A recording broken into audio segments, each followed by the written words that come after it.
Hello students, welcome to our modern art class. How do we get started with this? Let's start with one question. What is modern art?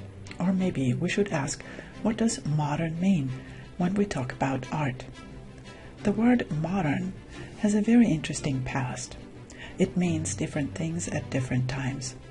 Nowadays, when we talk about modern art in the Western tradition, we usually understand a time period of about 100 years, starting around the mid-19th century. It was a time characterized by the rejection of long-held traditions. Which traditions those were will be the focus of our first lectures.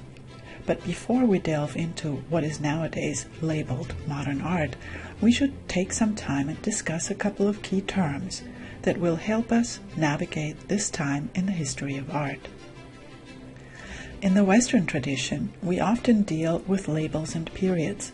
For example, prehistory for the time period before recorded history came about. Then any student of art history in the Western tradition works their way through various periods: the Stone Ages, Mesopotamia, Egypt, ancient Greece, ancient Rome, the migration periods, the early, high, and late Middle Ages. Terms like Romanesque and Gothic come along, and at some point the Middle Ages come to an end with the advent of the Renaissance. The Renaissance makes its way from Italy across the European continent and brings about a paradigm shift in how people see their world. It is the dawn of a new era, and this era is sometimes called the early modern period.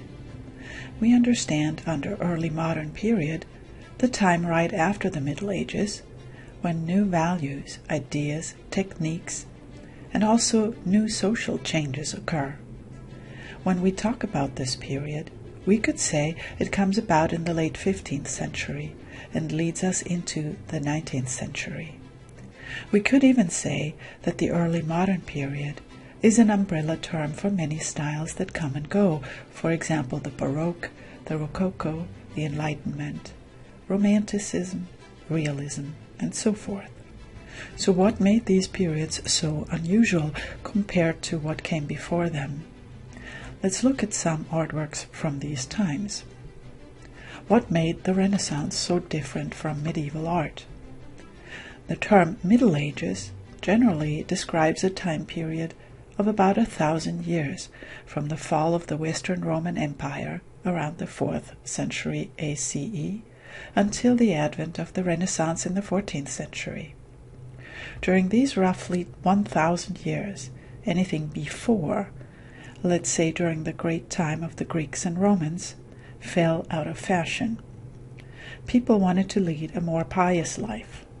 Religion played an important role, and with it, the morals and dogmas of the churches. During the Renaissance, we see a shift to a more secular lifestyle, spearheaded by kings and queens, aristocrats and intellectuals, merchants and artisans, rather than church leaders. Modern states started to appear and become important. Most of the population living during the Middle Ages was illiterate. During the Renaissance, which came about in Florence in the 13th, 14th, and 15th centuries, more people were educated. Here is an interesting data point. During the 14th century, about 40% of the population of Florence could read and write. This was unheard of. These educated people, princes, merchants, artisans, intellectuals, artists, looked at life differently. They read books, and here especially books written by Greek and Roman philosophers, writers, and statesmen. They spoke foreign languages.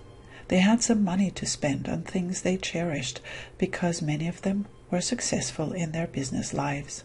And naturally, they wanted to see artworks that showed their favorite Greek and Roman heroes and stories. We called them classical stories. The word classical, in this case, means derived from the ancient Greeks and ancient Romans. This new rendition of classical is called the Renaissance. Renaissance means rebirth. and what people meant with this was rebirth of these great ideas from ancient Greece and ancient Rome. And so it happened that even a pope, in this case Pope Julius II, was a fan of classical literature. In fact, Julius II had his own personal library decorated accordingly. Here we see a wall fresco done by Raphael Sanzio at around 1510, in a new Renaissance style situated in the Vatican Palace in Rome. This room was right next to the bedroom of the Pope. He could put on his dressing gown in the morning and wander over to sit down at his desk and read a book or write personal letters. For this purpose, he directed Raphael to paint a collection of his literary heroes on the walls. The fresco is called the School of Athens. Maybe this is a misleading name because there never was a School of Athens.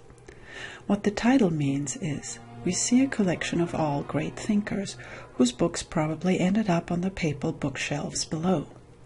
Many of the people shown in this painting did not live at the same time, but they were all great thinkers, mathematicians, writers, poets, artists, architects, people of that magnitude. People an educated person in the early 16th century, like the Pope, would have heard of. Probably only a generation earlier, no pope would have opted for this type of depiction in his palace. Instead, they probably would have picked some scene from the Bible, or the depiction of a popular saint. But not so Julius II. His real name was Giuliano da Rovere, and he was a member of a powerful aristocratic family. When this young and spoiled prince made it to the papal throne, he picked his name not for Pope Julius I, as you might expect, but rather after his classical hero Julius Caesar. Julius II was a warrior pope, often depicted with a sword rather than a Bible in his hands. He tore down the 1,000-year-old Basilica of St. Peter's in Rome and started to rebuild it according to his classical taste. In fact, what you see here as the backdrop of this collection of intellectuals is the construction site of St. Peter's Basilica as it would have presented itself to us were we to travel back in time to 1510 with our hot tub time machine. There was no roof, no cupola yet. The massive arches are a direct echo of the many arches standing around in Rome from the ancient Romans. Julius was a great fan of the great Roman past, and the new rendition of St. Peter's Basilica, his pet project, was just what he wanted to see behind all his classical heroes. And oddly enough, these ideas of Classics 102, or the Renaissance as we call it, became huge for what came about in the arts for the next 400 years.